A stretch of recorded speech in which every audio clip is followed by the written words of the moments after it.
lo que tenemos es básicamente una persona que se sienta enfrente de una computadora donde va a recibir o donde va a ver estos estímulos lingüísticos,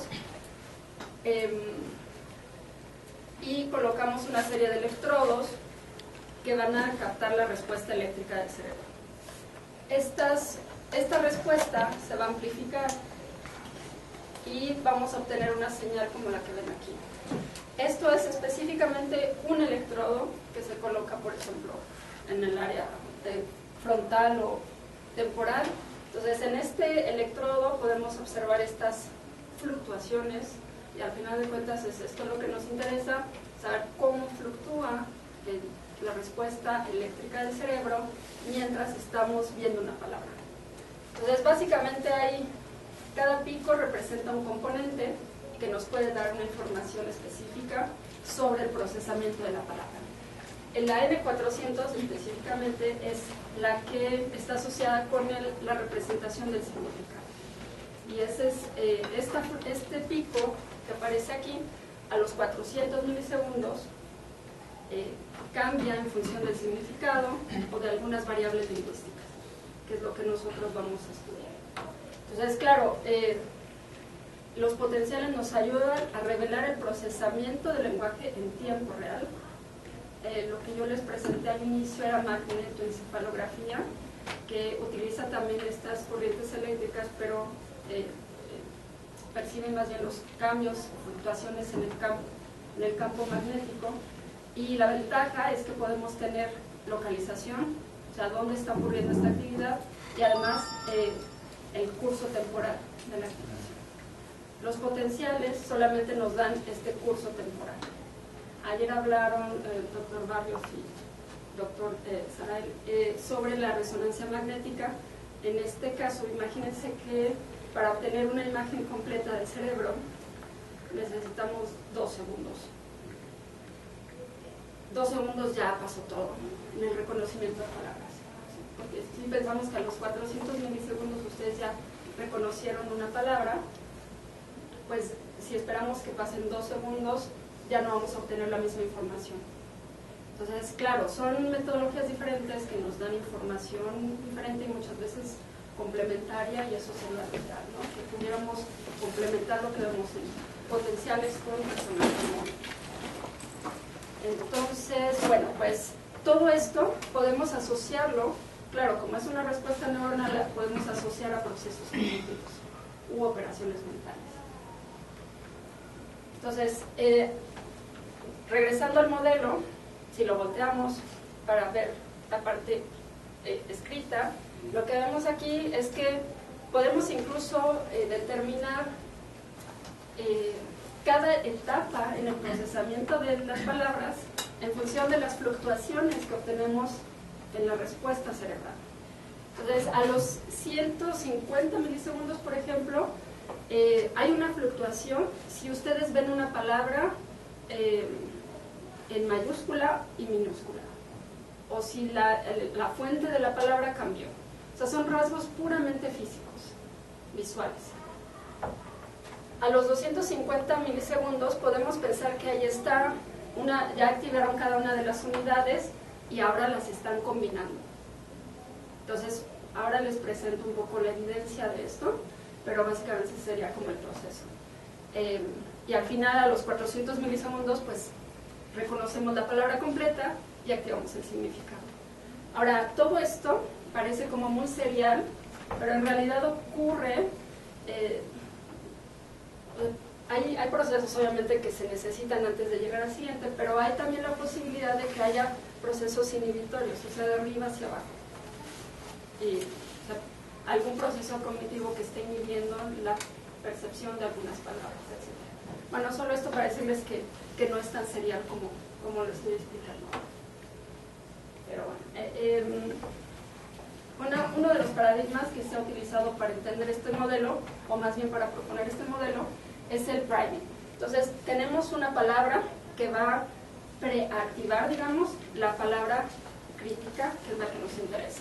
Entonces, por ejemplo, si yo tengo esta palabra como table y después presento table, la respuesta cerebral va a ser mucho más rápida porque ya preactivé esa palabra. ¿Ok? Pero ¿qué tal si yo presento una palabra que se parece, pero no es la misma? O sea, lo único que cambia es una letra, en lugar de T, o sea, con A le puse una E, para los que no alcanzan a ver hasta allá. ¿Qué pasa? O sea, ¿realmente el cerebro puede reconocer esa diferencia? Y las otras dos opciones son, ¿qué pasa si yo le presento una palabra que no tiene ninguna relación semántica? ¿Será más fácil o más difícil reconocer la siguiente palabra?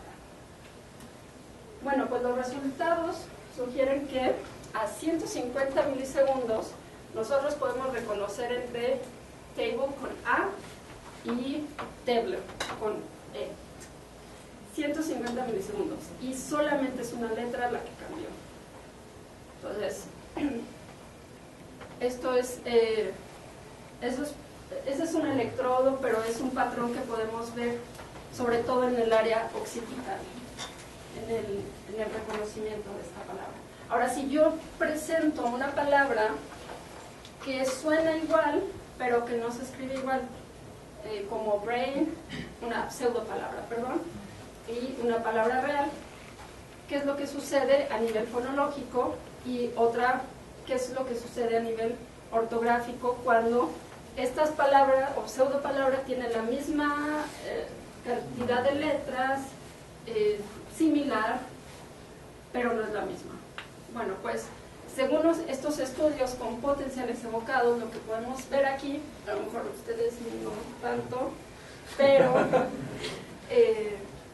hay una respuesta a los 250 milisegundos cuando estas dos palabras suenan igual, pero primero, esta no es una palabra real, pero el solo hecho de activar la fonología ayuda a reconocer la siguiente palabra, que suena igual. Y en el mismo caso, bueno, obtenemos una respuesta con esta similitud ortográfica. Ahora, ¿qué va primero, la ortografía o la fonología? Ese es otro debate. Según estos autores, primero va la ortografía y después va la fonología. Entonces, una respuesta a esta variación ortográfica se obtiene antes de esta respuesta a una similitud fonológica.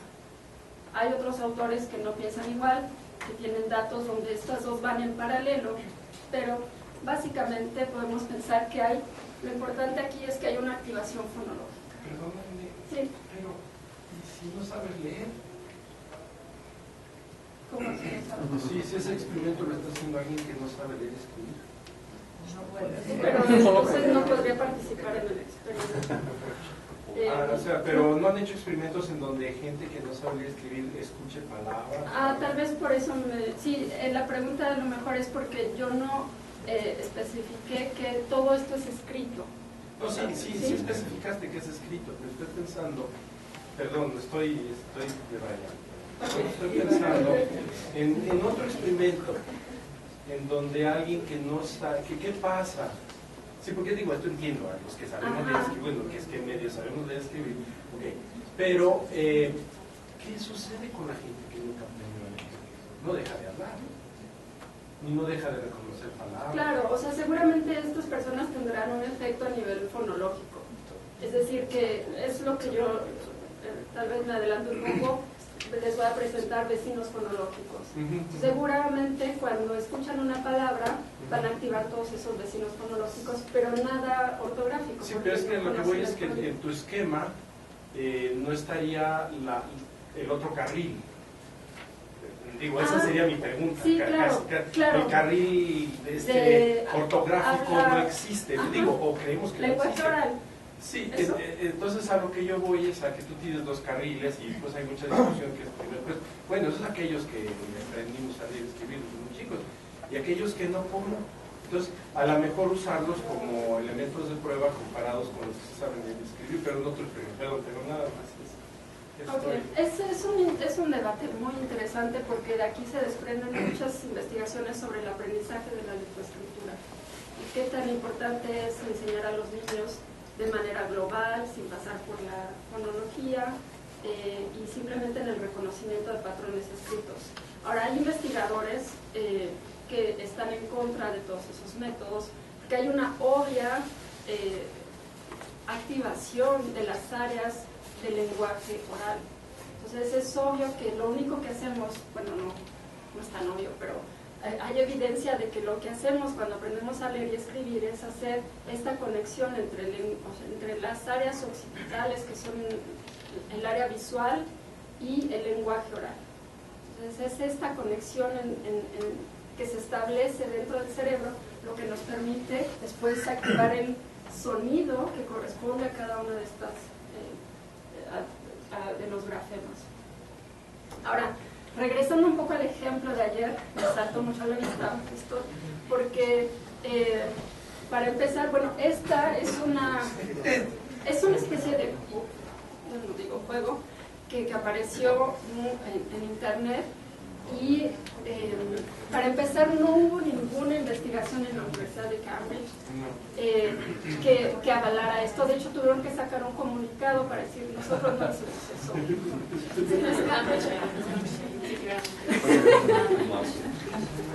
Bueno, la Universidad de Cambridge no hizo este trabajo. Y por otro lado, imagínense que si a los 105, o sea, a los 200 milisegundos nuestro cerebro reconoce una palabra entre table con A y table, donde solamente hay una letra que cambia, eso es sumamente importante que nosotros reconozcamos cada una de las letras. Si no, no podríamos reconocer palabras como mis o más, ¿no? Tendríamos que ser capaces de reconocer cada una de las letras. Ahora, que este proceso es sumamente automatizado y que lo podemos hacer de manera casi paralela, o sea, podemos ver diferentes letras de manera paralela, eso no quiere decir que nuestro cerebro no perciba estas letras intermedias. Y si ustedes hacen el experimento con un texto como este, se van a dar cuenta que lleva más tiempo a una persona leerlo. Es un costo cognitivo importante, o sea, no hay de otra. Entonces el cerebro tiene que estar reajustando cada vez que de estas secuencia de letras para poder reconocer de qué se trata.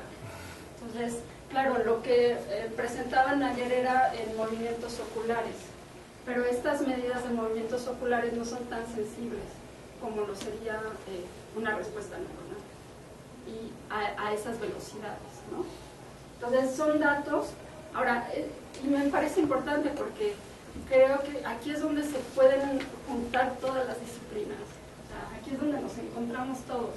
Lo que una persona puede encontrar en patrones lingüísticos en un corpus, por ejemplo, lo podemos llevar al área de las neurociencias. O sea, para saber exactamente si estos patrones que nosotros observamos en el corpus realmente están representados así en la mente de los individuos. Entonces, estas son áreas donde podemos trabajar de manera colaborativa, ¿no? Ahora, este es otro ejemplo, pero esto es a nivel semántico. Entonces, si yo presento una palabra... Uy, todavía no empezó con mi respiración. Ok, bueno, básicamente si yo presento una palabra que tiene un significado similar, va a ser una modulación en la N400. Entonces lo que vemos aquí es que estas dos palabras que no tienen mucho que ver en cuanto al significado generan una N400 mucho mayor. Esto es como un costo en el procesamiento de la segunda palabra. Ok, bueno, me interesa específicamente cómo estas variables lingüísticas se representan o tienen una respuesta a nivel cerebral. Entonces, en el caso de los vecinos ortográficos, sabemos que, por ejemplo, si hay una palabra que es muy similar a otras, en general facilitan el reconocimiento.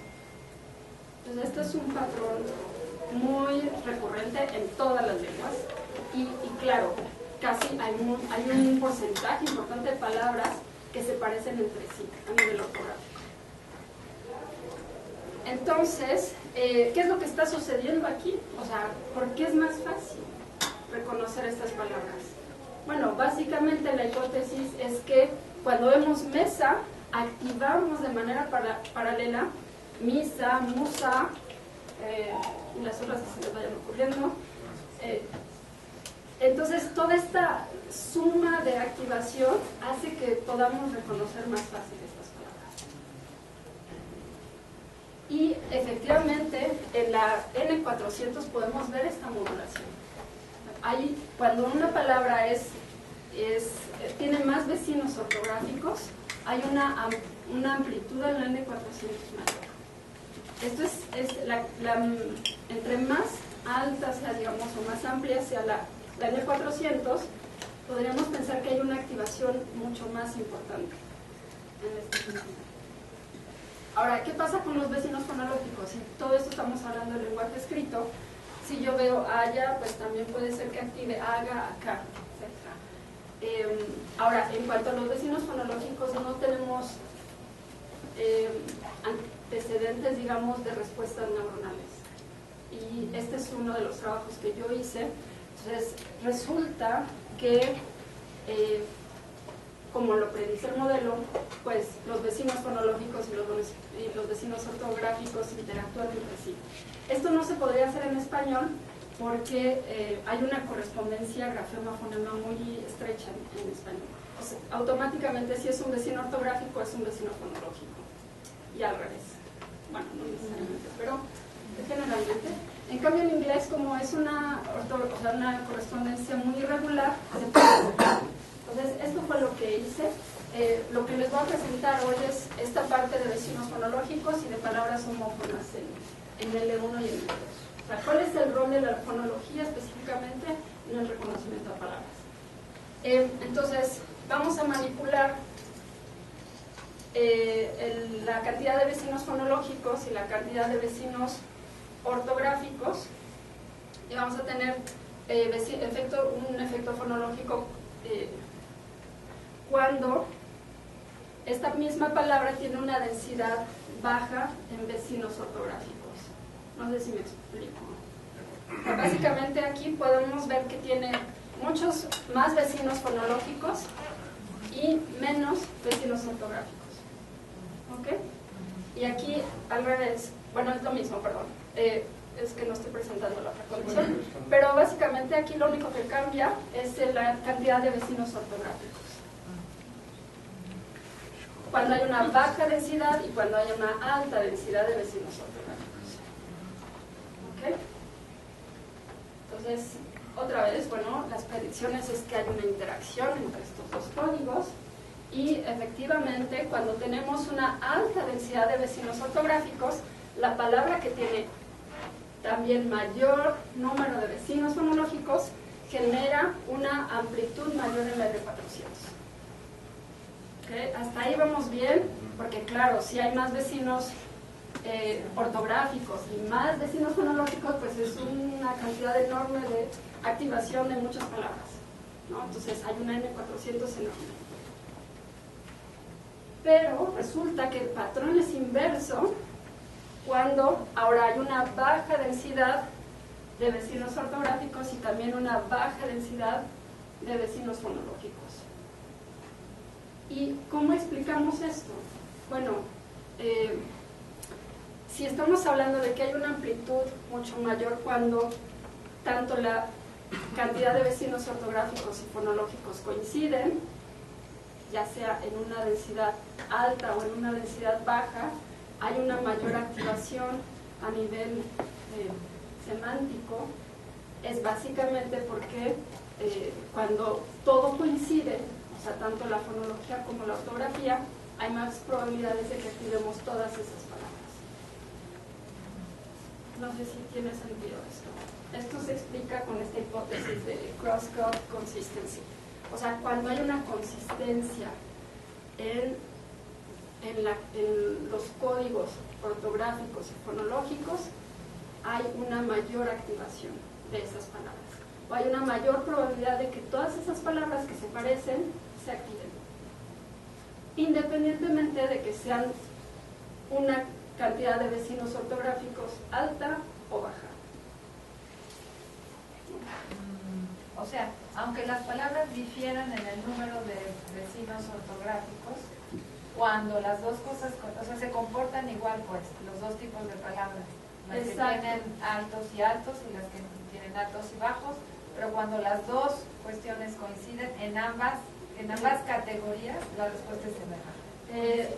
Sí, cuando los dos son altos y altos o bajos y bajos, se comportan igual. Siempre y cuando haya una... Porque hay una consistencia entre los dos. En cambio, cuando es uno alto y uno bajo, la amplitud de la N400 es como si se disminuye. promediara. ¿Cómo? Es como si se promediara, es como si fuera un efecto. En esta respuesta del potencial evocado, tú tienes una sección transversal de esta energía eléctrica que estás midiendo, por decirlo así, y como si tuvieras mayor potencial. De hecho, quiero preguntar si aquí, bueno, claro, yo sé en EGP, en otros asuntos, cuando tienes todas las frecuencias, haces un análisis de potencia. Y yo no sé si en los potenciales evocados por un análisis que se hace de la forma eléctrica, pudieras tener un análisis de potencia. Y entonces la potencia va a ser más directa como una medida. Porque lo que tú de alguna manera nos estás diciendo es que esta sección transversal de tu onda podría ser un modelo matemático, que la sección transversal que tienes básicamente está en proporción directa, como si tiene muchos vecinos y las dos, o tiene pocos vecinos los dos. Y cuando se remezclan es como si esta energía eléctrica estuviera más o menos promediada, entonces no te queda tan alta ni tan baja, vaya. Entonces, es interesante verlo de otra forma, claro. Bueno, pues, sí. Pregunta rápido, señor. O sea, tú asumes que para, por ejemplo, Snow tiene muchos vecinos son medidas, o sea, yo no lo puedo asumir, más bien yo los saco de los corpus que hacen los lingüistas. Exacto. O sea, ya está dado. O sea, eso me lo... Ustedes se me dan los ejemplos, yo no me lo paso acá. Exacto, o sea, hacer una pregunta, o sea, esa densidad está determinada por corpus. Claro. Pero tú en el sujeto no evalúas si realmente tiene esa densidad, porque o sea, todo se basa, ¿no? Ok, ya entiendo. O sea, que si él va... Sí, porque claro, hay palabras que son menos frecuentes. De esas que son vecinos también ortográficos. Eso es importante. Pero controlar todo eso hubiera sido sumamente complicado. Hay estudios que lo controlan, pero solamente se quedan con el efecto ortográfico. Pero cuando quieres medir vecinos ortográficos y fonológicos y además controlar la frecuencia de los vecinos fonológicos, es un diseño impresionante. Porque debe haber una variabilidad de los sujetos. Tú supones que ella tiene mucha densidad, pero que en el sujeto no. O sea, hay otro tipo de controles, como la frecuencia lexical de estas palabras que nosotros presentamos. Sí, hay otro tipo de controles que se hacen, cantidad de letras, obviamente, porque eso está correlacionado con vecinos. Sí, pero el efecto fonológico es muy sutil, muy sutil. Entonces, incluso si yo hubiera estudiado solamente, de hecho lo hice, el efecto fonológico no hay nada. Por sí solo no sale. Si yo te presento una palabra con muchos vecinos fonológicos y una con menos vecinos fonológicos, no tengo respuesta neuronal diferente. Lo tengo que meter con la ortografía. Y es ahí donde el modelo predice esta interacción justamente. Pero sí, bueno, pero eso, pensando los que no leen, lambda debe ser otra. Claro. Sí. Ese sería como que tu testigo de prueba. Sería como que ¿quién gana? Que ahí no, ahí. En fin, es otro tema, ¿no? Sí, no, yo quiero hacer un experimento. No, de yo gente todo lo que que tenga que ver con fonología, yo estoy. Ok. Bueno, ahora, ¿cómo se representa esta información fonológica en la segunda lengua? Ya lo vimos en L1, bueno, muy rápidamente, obviamente. Pero lo que me interesa es cómo se comparten estos códigos fonológicos entre la L1 y la L2.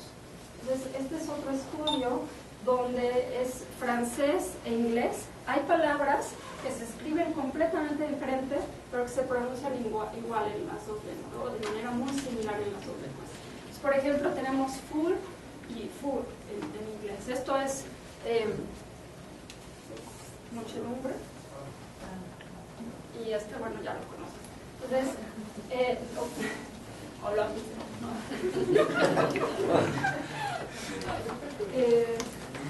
En comparación con, bueno, este es otro caso, ¿no? Ni en francés y ni en inglés. Ni en francés es nido, y esto es en inglés. Estos son bilingües, bueno, el estudio es sobre bilingües franceses nativos que aprenden el inglés.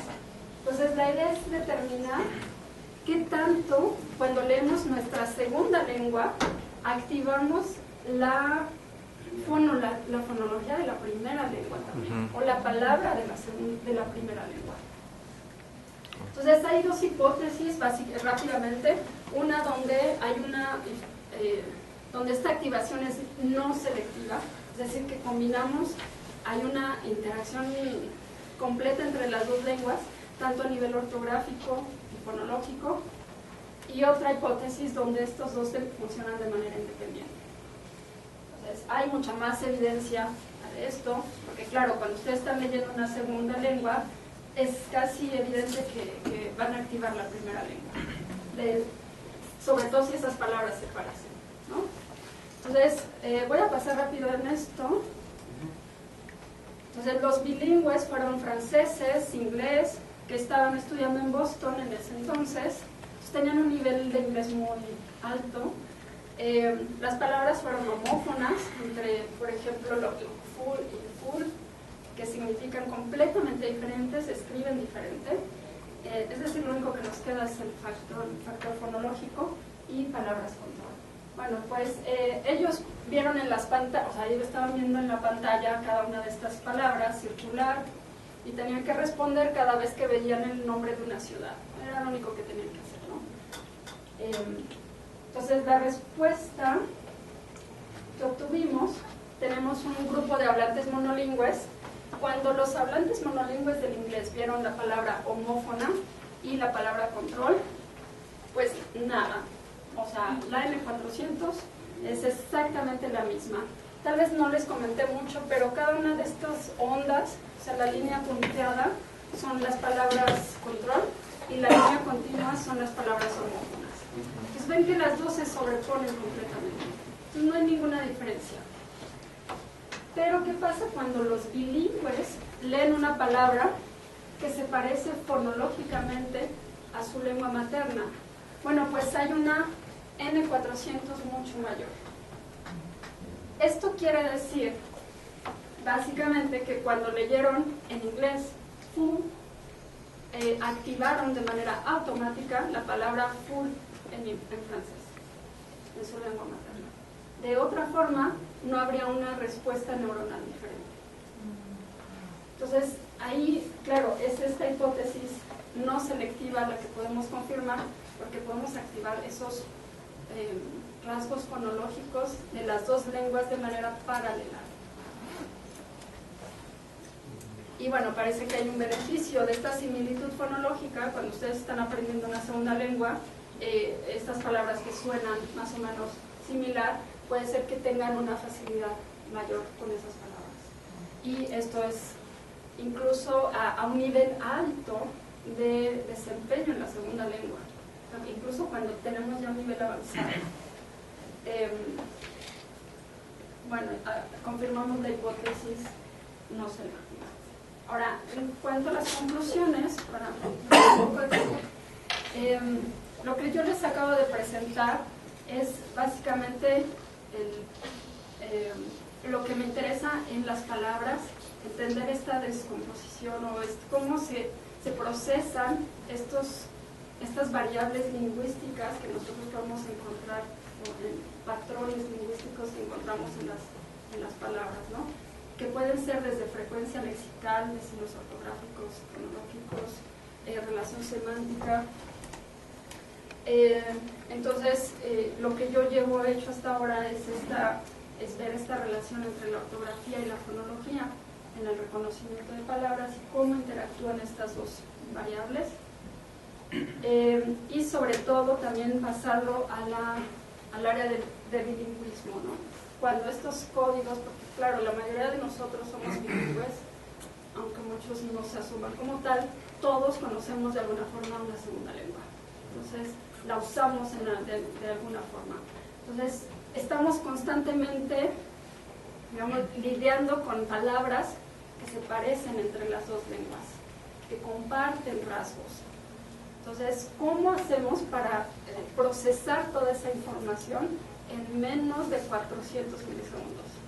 Entonces, como mientras estemos jugando con todas estas variables, podemos encontrar esto que me interesa, que es la arquitectura neurocognitiva del reconocimiento de palabras, ¿no? Bueno, pues, muchas gracias por su atención.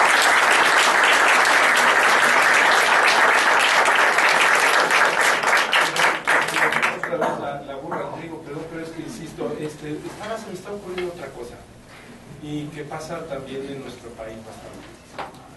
Esta es gente que son adultos que verdaderamente no leen, o sea, aunque fueron a la escuela, eso realmente tenemos así, aquí tenemos, digo, no de aquí de este salón, de la universidad.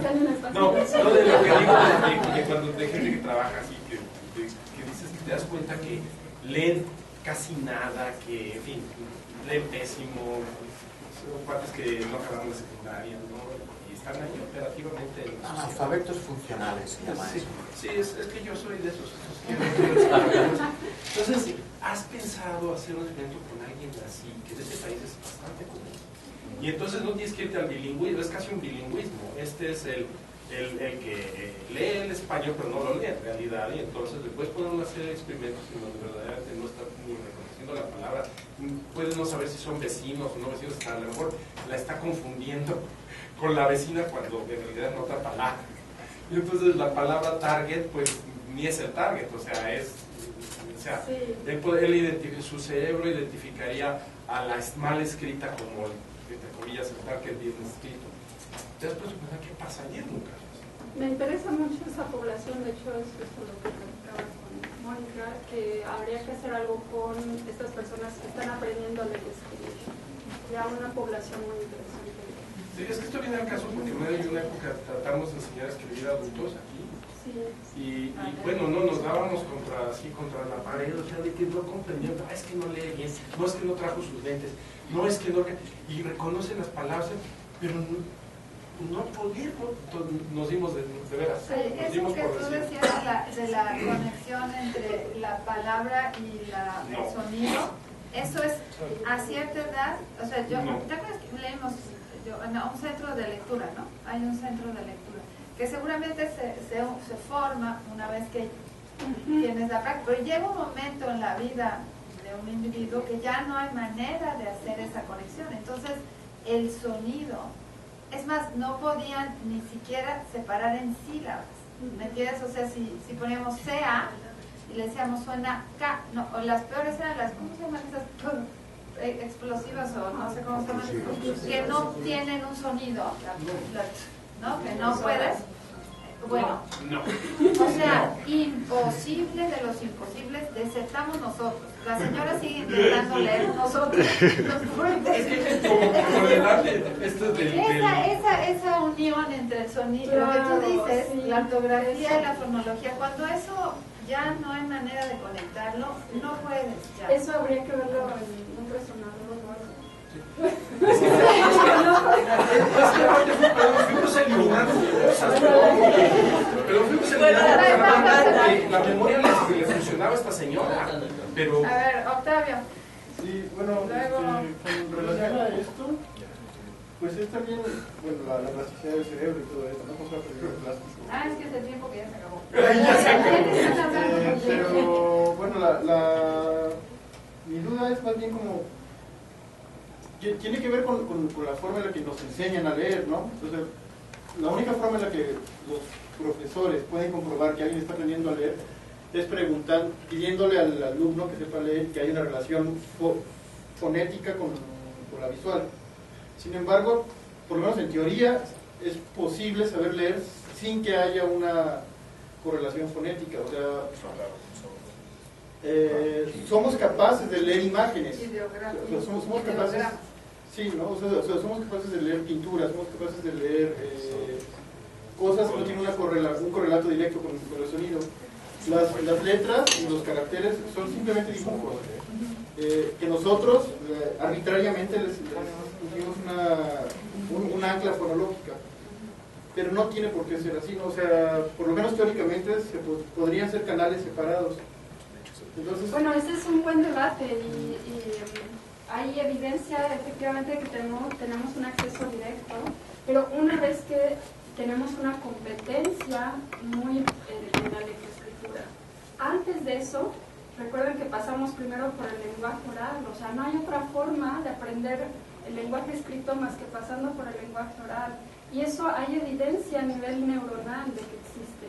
O sea, uno de estos investigadores da el curso a los profesores y les dice, es que tenemos que entender que nuestros niños tienen que pasar por el lenguaje oral para saber leer y escribir, porque el lenguaje oral ya está constituido, entonces lo único que estamos haciendo es el enlace con el visual, o sea, con el grafema, con la forma. Entonces, una vez que alcanzamos una competencia ya importante, podemos ver que tenemos un acceso directo. Pero resulta que siempre va a haber un mínimo de activación fonológica y que estas dos vías funcionan en paralelo y que entran en competencia. Entonces a veces gana la ortografía, pero a veces necesitamos la fonología. O sea, la pregunta ya no es si necesitamos o no la fonología, es más bien cómo interactúan las dos, por evidencia neuronal, ¿no? Sí. No sé si, pero después platicamos. Del mismo tema, o sea, pero es que me queda la duda, o sea, si una persona es sorda, o sea, al final de cuentas nunca tuvo la experiencia fonética, entonces, pues, al final de cuentas, o sea, no puede hacer esa relación entre las imágenes que está viendo, porque técnicamente no tienen palabras, y la relación fonética, o sea, al final de cuentas no va a ser imágenes a las que él ya tiene atribuido un significado, o sea, no veo la conexión ahí en ese puesto, pues. Ahora, son procesos sumamente automatizados que nosotros no nos damos cuenta. Los sordos efectivamente es una población diferente. Entonces, yo no tengo aquí trabajos para explicarles qué sucede con los sordos. Entonces, es una población diferente. Pero estamos hablando del desarrollo normal, y en el desarrollo normal la fonología tiene un rol importante. Y hay una interacción entre los dos. Pero claro, hay estudios sobre sordos, habría que ver qué es lo que sucede con ellos. Tengo dos preguntas más que ya habían hablado y luego ya los demás podrán hablar después, si no nos atrasamos. Una allá atrás y después Jorge y cerramos la sesión, luego platican con la doctora. Mi pregunta es si los hablantes bilingües que ocupaste para tu trabajo son hablantes que aprenden esta segunda lengua desde muy pequeños o como cuando nosotros vamos a un curso ya de grandes. Esa es una. Bueno, perdón, y si es muy relacionada, si hay estudios que analicen si hay una diferencia entre estas relaciones cuando es un hablante de una familia, digamos, bilingüe o cuando ya adquiere la L2 más grande. Esa es una pregunta muy compleja que se han llevado años en tratar de responder y hay evidencia a favor y en contra de que la edad no es determinante en el aprendizaje de una segunda lengua. Lo interesante aquí es que la edad está correlacionada con la exposición. Entonces, claro, cuando aprende uno desde pequeño tiene una exposición mucho mayor a la segunda lengua y luego entonces pues una mejor competencia en esa segunda lengua. Pero ¿qué sucede cuando los niños aprenden desde pequeños una segunda lengua y después los sacan de su contexto y se los llevan a otro país donde se tiene que hablar otra lengua? Bueno, pues pierden esa que aprendieron desde pequeños. Entonces, la edad no es determinante, es importante, pero básicamente está correlacionada con la exposición a la segunda lengua. Y no porque aprendamos desde pequeños las dos lenguas, vamos a ser completamente competentes en dos lenguas de adultos. Si no las usamos, el cerebro es muy ecológico. Lo que no usa, lo desecha.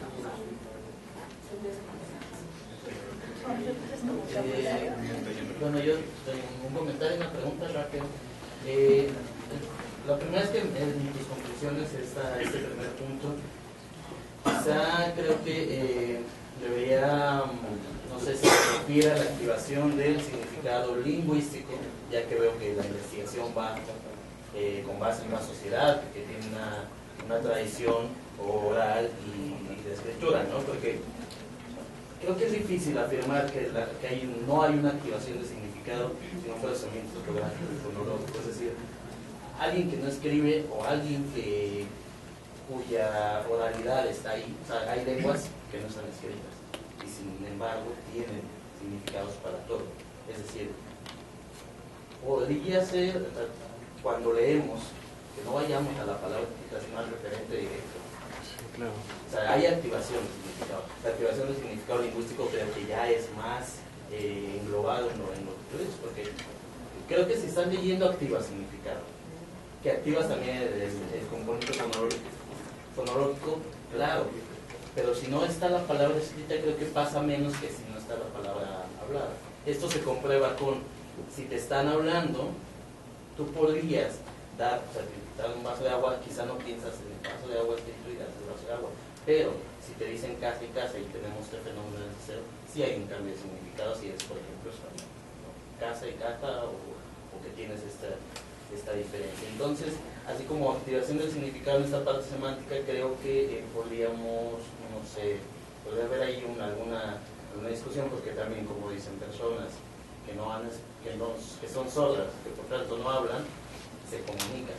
Que se comunican por señas, bueno, es porque ha habido una convención, pero se les puede enseñar a escribir en lugar de hacer las señas y van a tener el componente ortográfico, ¿no? Son casos distintos y por tanto no estamos hablando de activación de significado en general, sino activación de significado lingüístico. Y en segundo lugar, también con relación a la semántica, es si conoces o han hecho investigaciones acerca de cuando estas palabras, me interesó mucho la primera parte de la exposición, cuando estas palabras a través de la relación ortografía y fonología que activan ese significado, se han visto en contextos distintos. Es decir, en español, que tenemos palabras que suenan igual, que se escriben igual, pero que dependiendo del contexto pueden funcionar de manera totalmente distinta. Yo estoy pensando desde mi área en la terminología, ¿no? Cuando le das connotaciones distintas a una palabra para referirte a cuestiones conceptuales distintas, pero lo estás pronunciando y lo estás relacionando con una palabra que es exactamente la misma. No sé si... Sí, es una pregunta interesante. De hecho, sí hay estudios sobre lo que yo les estoy presentando, es sobre palabras aisladas, porque algunos investigadores piensan, todavía no entendemos bien cómo activamos o cómo reconocemos una palabra antes de pasar a un enunciado, por ejemplo. Pero puede haber efectos de contexto. Por ejemplo, si tienes una palabra homófona en un enunciado que te restringe el significado, hay posibilidades de que este contexto inhiba justamente la activación del otro significado. Aún así, hay evidencia de que en algún momento, dentro de estos 400 milisegundos, que es casi inconsciente, activamos el otro significado. Y hay evidencia de esto en tiempos de reacción. Entonces, llevaría un poquito, 20 milisegundos más, reconocer esa palabra, simplemente porque activamos de manera momentánea el otro significado.